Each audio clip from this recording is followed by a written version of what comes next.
Hey everybody. Last night we came out here to the hive and we covered the entrance of the hive with this mesh that I used, the same mesh that I used to save seed with a couple seasons ago. That mesh allows air to flow through but does not allow bees to pass out of the hive. Then we moved the hive all the way to their new location on that clover field that I showed you that I planted. So now we have to open the hive back up and let the bees have access back to the grand world. But there's a trick with that. It's only about 125 feet from where I'm standing to where they are now. And everything you've ever read says you either have to move bees a few feet at a time or move them more than 2 miles at a time. So let me show you the kind of precautions we're going to take to avoid having the bees come right back here to where they used to be. One of the big benefits of moving the hive is, as you can see, I'm standing in almost complete shade. There's a big grove of pine trees behind you that block the morning sun. And because of that, I only get this filtered light for most of the morning. It takes till about 10 a.m. before we get sunlight right here.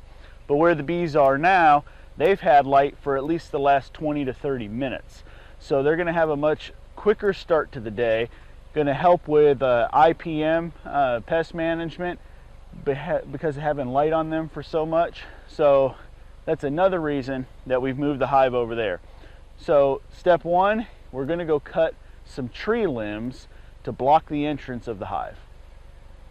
Step two is that I'm going to use lemongrass oil, which has been used for quite a while as a lure or attractant for bees.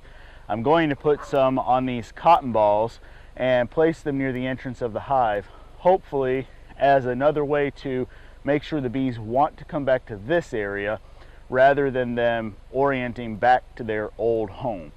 So I'm going to go ahead and prepare this now just by dropping a couple drops of lemon oil onto these cotton balls. I learned about lemongrass oil from my friends over there at Bee Bayou Apiary. So if you're all about bees, make sure you go check out Bee Bayou Apiary's YouTube channel.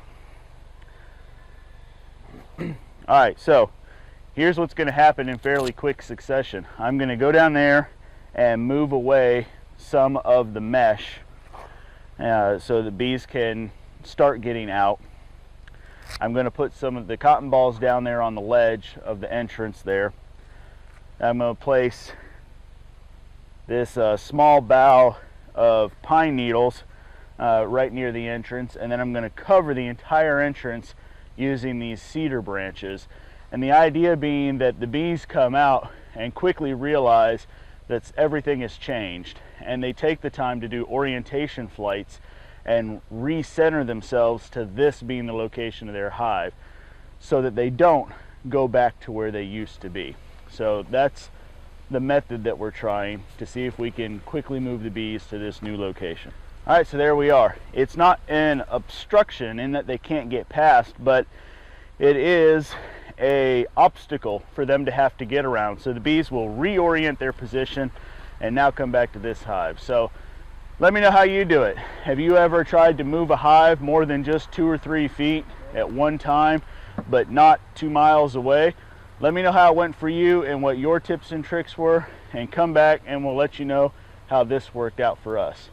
That other hive, that's just the other box getting ready for whenever these guys are ready to split. Thank y'all for watching. We'll see you next time.